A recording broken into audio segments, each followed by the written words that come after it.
श्री परीक्षित जी ने प्रश्न किया, महाराज आप प्रभु को बार बार दीन बंधु कह रहे हैं, लेकिन अभी तक कोई दीन बंधुता का चरित्र श्रवण नहीं करवाया। तब श्री सुखदेव जी को सुदामा जी याद आ गए।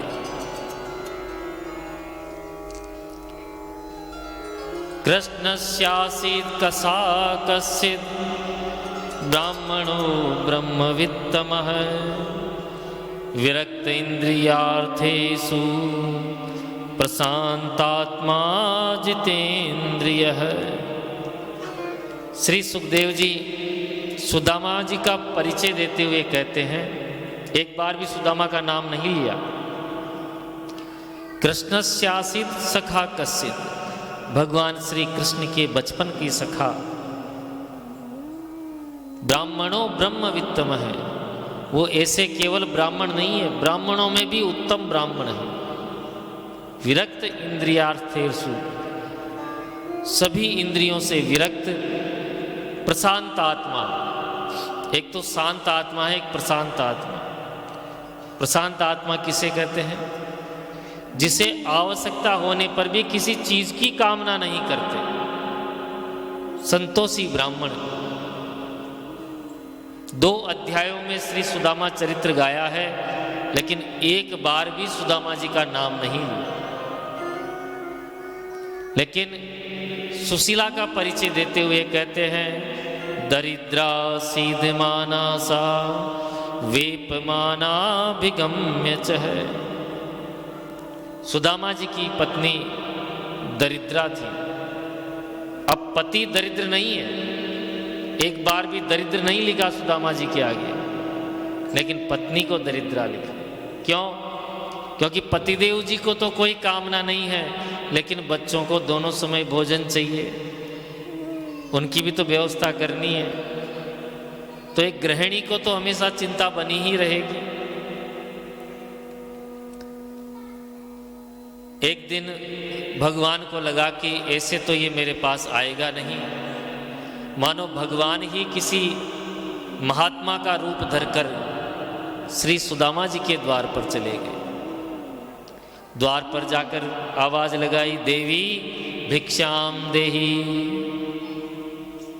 सुशीला जी बाहर निकल कर आई, बोले महाराज क्षमा करें, हमारे यहाँ सूतक है। सूतक है? काई बात का? बालक का जन्म हुआ है कि महाराज कन्या का जन्म हुआ है? अच्छा, क्या नाम है कन्या का? बोले कन्या का नाम है दरिद्रा। जिस दिन से ये दरिद्रा घर में जन्म ली है, देना लेना सब बंद हो गया है। महात्मा जी समझ गए। महात्मा जी बोले, पर देवी तुम तो सुदामा जी की पत्नी हो। बोले हाँ महाराज, आप मेरे स्वामी को जानते हैं? महात्मा बोले बिल्कुल जानता हूं, पर देवी शायद तुमको पता नहीं है, तुम्हारे स्वामी द्वारकाधीश श्री कृष्ण के बचपन के सखा है। अरे किसी दिन अपने स्वामी को द्वारकाधीश के दरबार में भेज देना, ये सारी दरिद्रता समाप्त हो जाएगी। कहकर महात्मा जी तो चले गए। शाम के समय जब सुदामा जी घर आए तो सुशीला ने बोली, महाराज सच्ची सच्ची बताओ, क्या द्वारकाधीश श्री कृष्ण आपके बचपन के सखा है? क्या मित्र हैं? भगवान श्री कृष्ण का नाम लेते ही सुदामा जी के नेत्र सजल हो गए, नेत्रों से जल भर आया। बोले देवी सखा नहीं, हम तो अभिन्न सखा है। अरे बचपन में हम साथ साथ पढ़े हैं। जब मैं कोई पाठ भूल जाता तो श्री कृष्ण भी भूल जाता। बोले जो पाठ भूलेगा उसकी पिटाई होगी, और मेरे अकेले की पिटाई वो देख नहीं पाता, तो उसको याद होने पर भी वह भूलने का भी नहीं करता। हम साथ साथ गुरुकुल में पढ़े हैं। तब सुशीला बोली, प्रभु ननु ब्रह्मन भगवतः सखा साक्षात् श्रियः पति ब्रह्मण्यस्य शरण्यस्य भगवान सात्वतर्षभ है। द्वारकाधीश ब्रह्मण्य देव हैं, ब्राह्मणों पर अकिंचन दया करने वाले हैं। यदि आप एक बार द्वारकाधीश के दरबार में चले जाओ तो मुझे पक्का विश्वास है, दास्यति द्रविणम भूरी सीदते ते कुटुंबिन है, हमारे ये जन्म जन्मांतर की ये जो दरिद्रता है ये समाप्त हो जाएगी। सुदामा जी बोले, देवी इतने वर्षों के बाद अपने सखा से मिलवे जाऊं और कुछ याचना करने जाऊं, मैं नहीं जाऊं। सुशीला समझ गई कि ऐसे तो ये जाने वाले नहीं हैं, तुरंत बात पलट दी। बोले, मैं ऐसे थोड़ी करूँगा आप कुछ मांगने जाओ। अरे स्वामी, एक बार आप बस मिल भर आओ। जब बार बार मिलने की याचना की तो सुदामा जी के हृदय में भी मिलने का प्रेम उमड़ आया।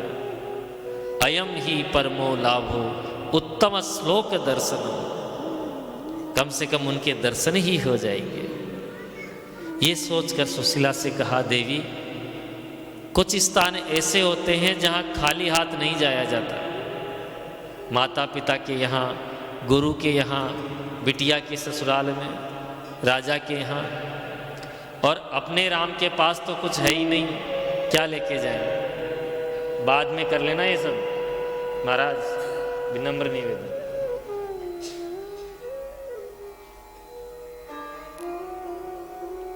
अपने पास तो खाने के ही दाने नहीं है, क्या लेके जाएंगे? बोले, उसकी चिंता आप मत करो, मैं कुछ व्यवस्था कर लेती हूँ। तो सुशीला दौड़ी दौड़ी गई और 4 ब्राह्मणियों के घर से एक एक मुट्ठी चावल मांग लाई। याचित्वा चतुरो मुष्टिन विप्रान पृथक तंडुलान, चेलखंडेन तान बद्ध्वा भरते प्रादादुपायनम। घर में इतनी दरिद्रता कि मानो उसको बांधने का भी कोई वस्त्र पूरा साबुत नहीं मिला। खूब ढूंढा, परंतु एक धोती को ही दुबरा तिबरा करके, चेल खंडेन तान बद्ध्वा, उसी को दुबरा तिबरा करके 4 मुट्ठी चावल बांधकर अपने पति के हाथ में देते हुए बोली, प्रभु ये तुच्छ भेंट अपने सखा को समर्पित करना, तो मेरा एक संदेश भी दे देना। क्या संदेश? कि 1 मास 2 पाख में 2 एकादशी होए, सो प्रभु दीन दयाल ने नित प्रतिदीनी मोहे। बोल भक्त वत्सल भगवान की। आपके भक्त महीने में 2 बार एकादशी करते हैं, लेकिन प्रभु मेरे यहाँ तो नित्य ही एकादशी बनी रहती है। मेरे बच्चे जब भी कुछ खाने को बोलते हैं तो मैं उनसे यही बोलती हूँ, बेटा आज एकादशी है, आज नहीं बनेगा। बहुत कम शब्दों में बहुत बड़ी बात सुशीला ने बोल दी। सुदामा जी बोले, देवी अवसर आएगा तो तुम्हारा संदेश भी दे दूंगा।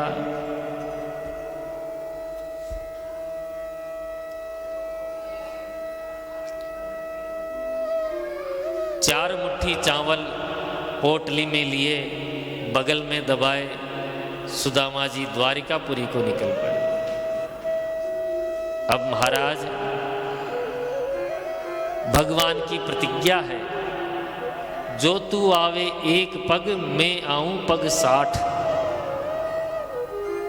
जीव यदि भगवान से मिलने की प्रेरणा से चलता है तो उससे ज्यादा उत्सुकता भगवान के हृदय में होती है। चलते चलते मार्ग में एक वृक्ष के नीचे सुदामा जी ने विश्राम किया तो भगवान ने ऐसी लीला करी कि सोए हुए सुदामा जी को द्वारिका में लाकर बिठा दिया। बोलो भक्त वत्सल भगवान की। जब सुदामा जी के नेत्र खुले, चारों तरफ बड़ी बड़ी ऊंची ऊंची अटारी महल दिखे, तो विचार किया कि हम रात को नींदों में ही पता नहीं कितने चल दिए, कहाँ आ गए। तो एक पथिक से पूछा, राहगीर से पूछा, भैया हमको द्वारिकापुरी जाना है। राहगीर बोला, बाबा आप द्वारिका में ही तो खड़े हैं। ओहो, हम द्वारिका भी आ गए। तो भैया यहाँ हमारा कन्हैया कहाँ मिलेगा? राहगीर बोला, बाबा कुछ मकान नंबर, गली नंबर, मोहल्ला ये बताओ, तब पता पड़े। तब सुदामा जी कहते हैं, भैया ये तो उसके बचपन का नाम है, जब हमारे साथ खेलता तब हम उसको कन्हैया कन्हैया कहते थे। वास्तव में उसका नाम है कृष्णचंद्र। जो ही श्री कृष्ण का नाम सुना, राहगीर चौंक गया कि बाबा आप किसका नाम ले रहे हैं? अरे आप जिसका नाम ले रहे हैं वो यहाँ के सर्वेश्वर हैं। उनका नाम ऐसे नहीं लिया जाता, विशेषण लगाया जाता है। श्री श्री श्री 1008 राजाधिराज द्वारकाधीश गो विप्र प्रजापालक श्री कृष्णचंद्र जी महाराज। अब तो सुदामा जी का मुंह खुला का खुला ही रह गया। भैया हमारे साथ गुरुकुल में पढ़ता तब तो उसका नाम कृष्ण ही था, इसका मतलब इतना बड़ा राजा हो गया। चल एक बात बता, जो नाम तूने अभी लिया है वो कहाँ मिलेगा? बोले महाराज ये जितने भी महल अटारियां दिख रही हैं वे सब उन्हीं की है, आप चाहे किसी में चले जाओ। राहगीर तो चला गया। अब भागवत जी के अनुसार तो सुदामा जी रुक्मिणी के अंतःपुर में चले गए, लेकिन नरोत्तम दास जी ने जो सुदामा चरित्र रची है उसके अनुसार द्वारपाल को जाकर बताया कि भैया हमारो नाम सुदामा ब्राह्मण है और हम तुम्हारे राजा के बचपन के सखा हैं और उनसे मिलवे आए हैं। तो द्वारपाल भीतर गया, बोला महाराज इस दास को सेवा करते करते बरसन बीत गए, पर आज जैसी विभूति द्वार पर आई है आज से पहले उसके दर्शन नहीं हुए।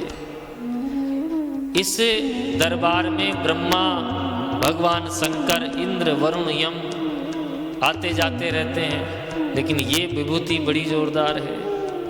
बोले ऐसा कौन आया है भैया?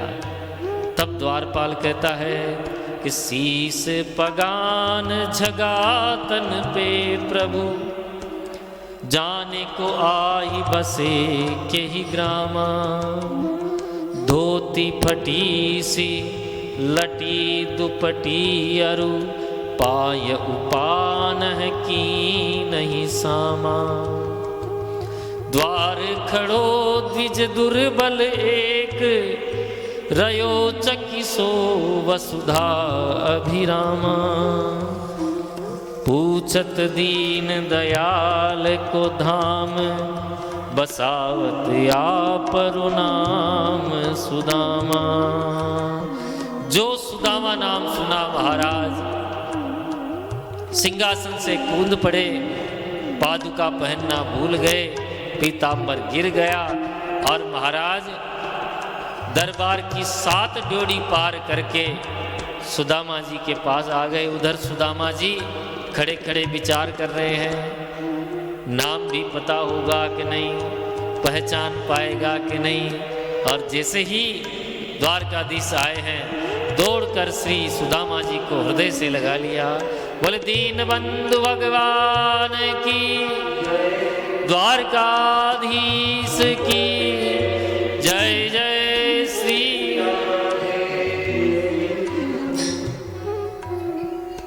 पकड़कर जकड़ लिया श्री सुदामा जी को। अब महाराज सुदामा जी के नेत्रों से भी झरझर आंसू बहते जा रहे हैं। भगवान को लगा तो महाराज द्वारकाधीश सुदामा जी का हाथ पकड़कर द्वारकाधीश के दरबार में, एक तरफ करो थोड़ा सा, एक तरफ हाथ जोड़ के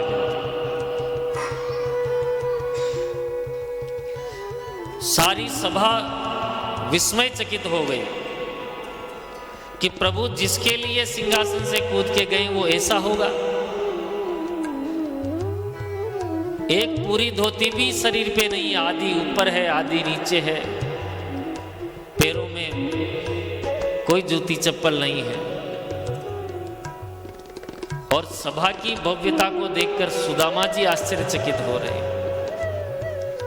भगवान ने सुदामा जी को निज सिंहासन पर बैठाया, खुद चरणों में बैठ गए और पैरों का तलवा हाथ में लेकर अपने पीतांबर से धीरे धीरे धूल साफ करने लगे।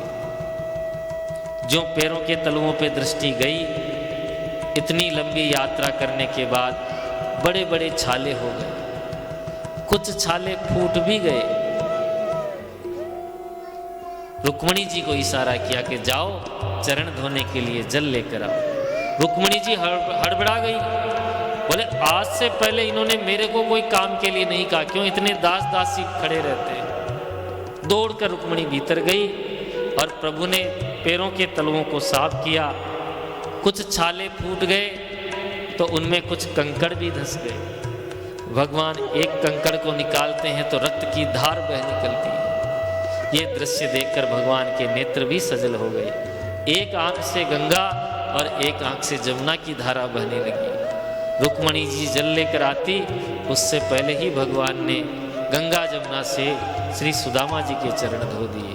बोल दीन बंधु भगवान की, ऐसे बिहाल बिवाइन सो पग, कंटक जाल लगे पुनि जोए, हाय महादुख पायु सखा तुम, आए इतान किते दिन बीते।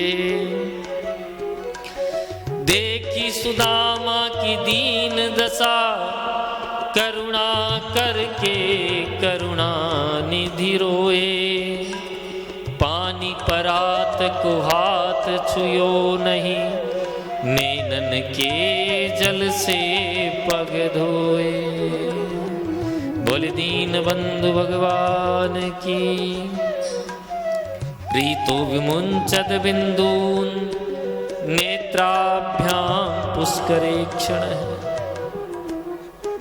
रुक्मणी जी जल लेकर आई और देखा जल का काम तो पहले ही भगवान ने कर दिया। चरणों तक रुक्मणी जी को देते हुए कहा कि जाओ पूरे महल में इसका छिड़काव लगाकर हमारे महल को पवित्र कर दो। हम लोग भगवान का चरणामृत लेकर पवित्र करते हैं, पर भगवान भी अपने दासों का चरणामृत लेकर अपने आप को धन्य समझते हैं। अब बताओ कौन कहेगा कि सुदामा जी दरिद्र हैं। रुक्मणी जी सराहना कर रही हैं कि किम मनेन कृतं पुण्यम, अवधूतेन भिक्षुणा, श्रियाहीनेन लोकेस्मिन्, गर्हीतेनाधमेन च। आज इस अवधूत ने ऐसा कौन सा पुण्य किया है कि त्रैलोक्य का मालिक जिसके चरण सेवा कर रहा है। अब महाराज भगवान को लगा कि मेरा मित्र जब से आया है तब से ये सहमा सहमा बैठा हुआ है, बात नहीं कर रहा है। तो हाथ पकड़कर भीतर ले गए, स्नान करवाया, भोजन पवाया, सुंदर वस्त्र पहनाए और जैसे दूध धोते ना बाल्टी में तो झाग आ जाते हैं ऊपर, कितने कोमल झाग रहते हैं, तो दूध के झाग जैसी सैया पर ऐसा बिस्तर भगवान का उस पर्यंक पर ओढ़ाया और धीरे धीरे चरण दबाने लगे। सुदामा जी रोक रहे हैं पर भगवान जबरदस्ती चरण दबा रहे हैं। रुक्मणी जी ने सोचा कि मैं भी तो कुछ सेवा करूं, तो रुक्मणी जी पंखा झलने लगे। देवी पर्यचरत साक्षात चामर व्यवजेनवे।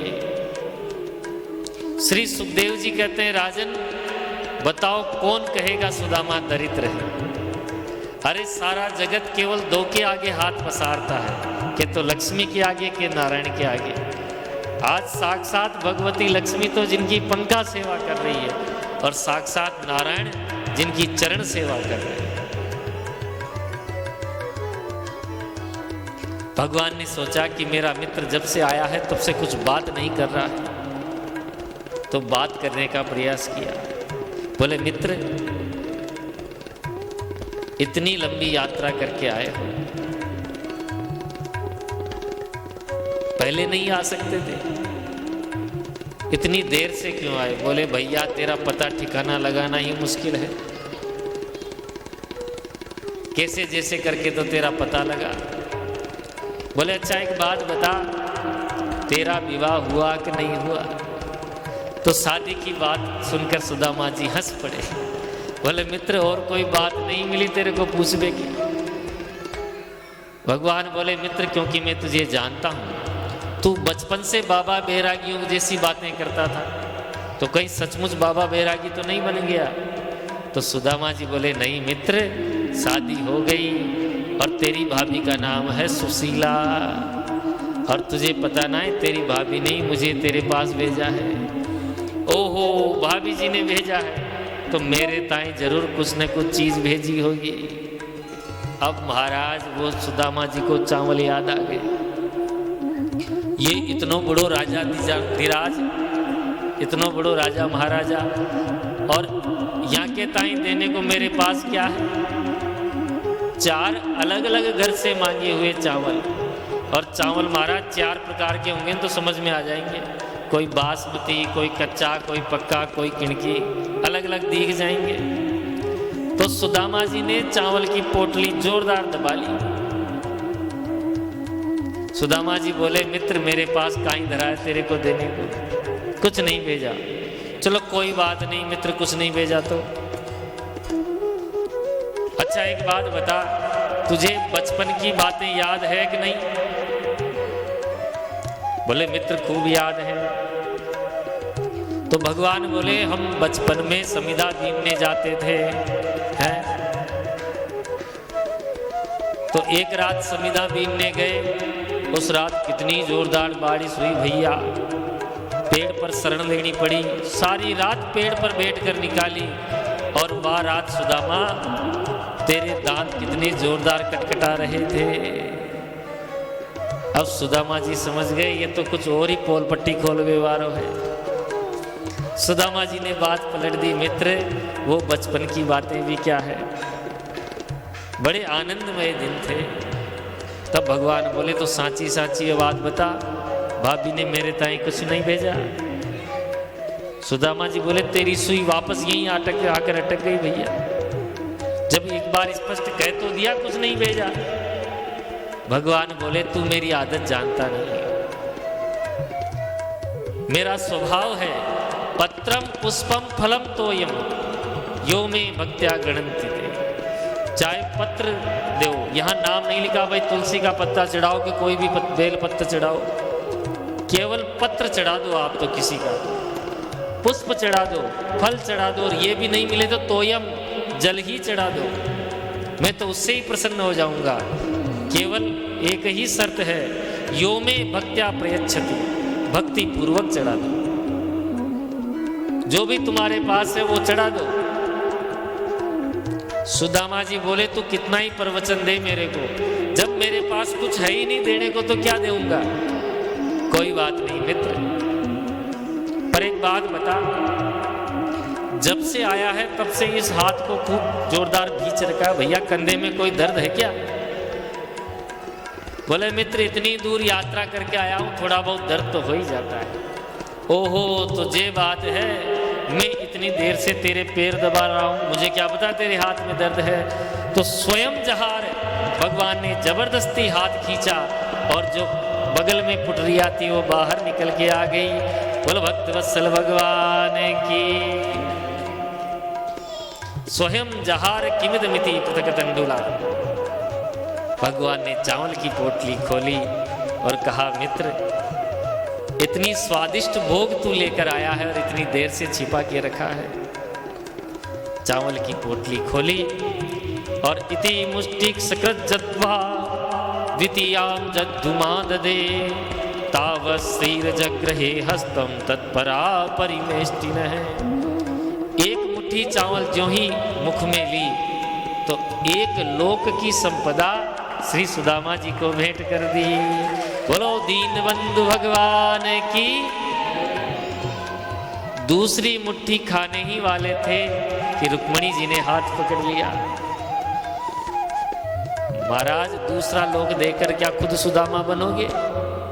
अथवा इसलिए हाथ पकड़ लिया कि अवधूत का लाया हुआ प्रसाद है, ये तो सब में बंटना चाहिए। अथवा इसलिए हाथ पकड़ लिया कि एक पत्नी का दायित्व होता है पति के स्वास्थ्य का ध्यान रखना।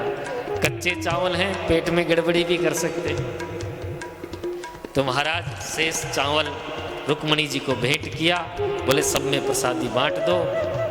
मित्र को पूछा, मित्र इतनी बढ़िया प्रसादी लेकर आए हो, भाभी ने दी है, छुपा के रखा है, तो जरूर भाभी ने मेरे ताई कछु संदेशा भी भेजा होगा। तब सुशीला का दिया हुआ संदेश याद आ गया कि 1 मास 2 पाख में 2 एकादशी होए, सो प्रभु दीन दयाल ने नित प्रतिदीनी मोहे। भगवान ने नेत्र बंद किए और प्रत्युत्तर सुशीला को भिजवा दिया कि होनी थी सो हो गई, अब ना ऐसी होए। और भाभी तेरे भवन में नित्य द्वादशी होए। बोलो दीन बंधु भगवान की। भगवान के नेत्र बंद होते हुए देखकर सुदामा जी ने देखा कि मैंने भी क्या अपने मित्र को दुखी कर दिया। देखो, भगवान ने चाहकर कुछ नहीं दिया। खुला दे दो, थोड़ी देर पाचे ले लीजिए ना, बार कथा ही जावा दो, चढ़ा दीजिए आराम से, विक्षेप हो जो बीच बीच में। कोई भजन अजन आओ जी में कर लिया करो ये काम।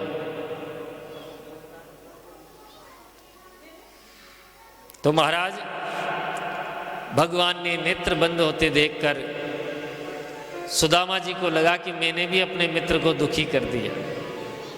तुरंत बात पलट दी, कन्हैया भैया तूने तो मेरे बारे में सब कुछ पूछ लिया, अपने बारे में कुछ नहीं बताया। भैया तेरा विवाह हुआ कि नहीं? भगवान बोले बताना क्या है, मिलवा ही देते हैं। रुक्मणी जी को संदेश दिया कि जाओ सबको बोलो महाराज जी को प्रणाम करने आ जाए। तो सर्वप्रथम रुक्मणी जी ने प्रणाम किया। सुदामा जी ने पूछा, कन्हैया ये कौन? कि ये बेई हैं। ओहो बड़ी सुंदर है कन्हैया। पुत्रवती भवै, पति प्रिया भवै, अखंड सौभाग्यवती भवै, प्राण प्रिया भवै। पति पुत्रवती ढेरों आशीर्वाद गिनाए दिए। पीछे से सत्यभामा आ गई। कन्हैया भैया अब ये कौन? तो ये भी बेई हैं। ओहो 2 विवाह कर लिए कन्हैया, बड़ी सुंदर है। पुत्रवती भवै, अखंड सौभाग्यवती भवै, पति प्रिया भवै। फिर पीछे से कालिंदी आ गई। महाराज जी प्रणाम। कि कन्हैया जी कौन?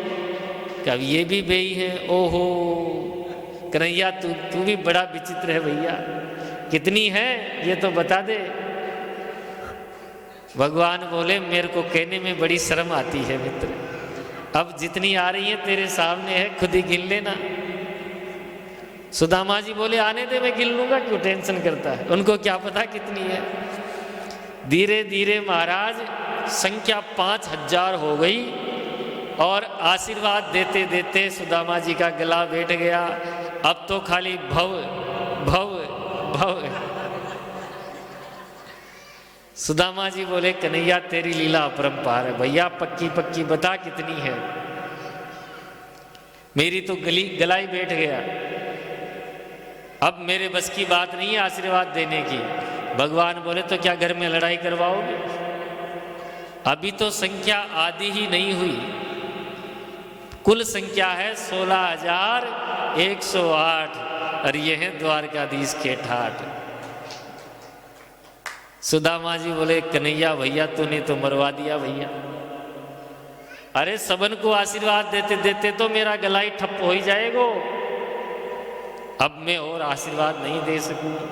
बोले तो मेरे घर में तो लड़ाई हो जाएगी, आदि को आशीर्वाद दे दी, आदि को नहीं। सुदामा जी बोले ये तेरी अर्धांगिनी, तू यहाँ को अर्धांग, इनके बदले तू ही प्रणाम कर ले, मैं तुझे इकट्ठो ही आशीर्वाद दिए देता हूँ, तू सब में बांट देना कि हाँ जे बात ठीक है। तो द्वारकाधीश ने प्रणाम किया। दोनों मित्र रात भर खूब बातें करते रहे। प्रातःकाल सुदामा जी कहते हैं मित्र अब अपने राम चलते हैं, तेरी भाभी बाट देख रही होगी। तो भगवान ने भी रोकने का प्रयास नहीं किया और द्वार तक छोड़ने आए।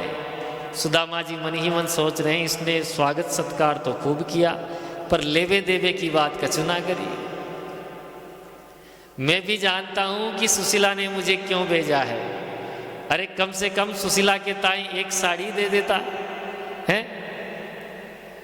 तब अंतिम प्रयास श्री सुदामा जी ने किया, मित्र तू मेरे साथ कहां तक आएगा भैया, तू जा। अच्छा मित्र राम राम राम राम। अरे कुछ संदेशा देना है क्या तेरी भाभी को? बोले हाँ एक संदेशा देना। क्या? कि अब की बार अकेले आए हो, अगली बार जोड़े से आना। सुदामा जी समझ गए ये पक्का कुछ नहीं देगा। चल दिए और मार्ग में सोचते जा रहे हैं कि बहुत अच्छा किया कि मुझे कुछ नहीं दिया, क्योंकि दरिद्र के पास जब अचानक धन आता है तो उसकी बुद्धि बिगड़ जाती है। कोई बिरला ही होता है जो सरस्वती को और लक्ष्मी को एक साथ संभाल पाए। अरे इतना बड़ा भारी राजा, इसने मेरा इतना सम्मान किया, यही बात क्या कम है? क्योंकि संतोषी ब्राह्मण है, अपने घर को वापस आए लेकिन अपनी झोंपड़ी को तो गायब देखा। झोंपड़ी चली गई, उसकी जगह एक विशाल महल का निर्माण हुआ। सुदामा जी ने सोचा झोंपड़ी गई जो गई, मेरी सुशीला कित को गई। अब उस महल के चारों तरफ चक्कर लगाए, तभी महल में से आवाज आई, बोलो सुदामा महाराज की। सुदामा जी समझ गए कि को सुदामा नाम के राजा को मेरी जगह पसंद आ गई, मेरी झोंपड़ी हटाई दी, अपनी महल बनाई ली। अब उस महल के चक्कर काट रहे। झरोखे से सुशीला ने अपने पति को देखा, तुरंत श्रृंगार किया, सोने की थाली में आरती लगाई और जिस रास्ते पर सुदामा जी खड़े थे वहाँ आई। सुदामा जी ने देखा कोई रानी महारानी पूजा करने जा रही होगी, तो रास्ता दे दिया, एक कोने में खड़े हो गए। सुशीला सामने आई और बोली महाराज जी दंडोत। ज्यों ही सुदामा जी ने नेत्र उठाकर देखा, ओहो सुशीला तेरे दो दो चुटीला है। सुशीला बोली महाराज ऐसे मित्र से मिलवे गए, बस एक मिनट, ऐसे मित्र से मिलवे गए कि अपनी धर्मपत्नी को ही भूल गए। आनंद के साथ भगवान ने आज जैसी द्वारिकापुरी वैसी ही सुदामापुरी कर दी।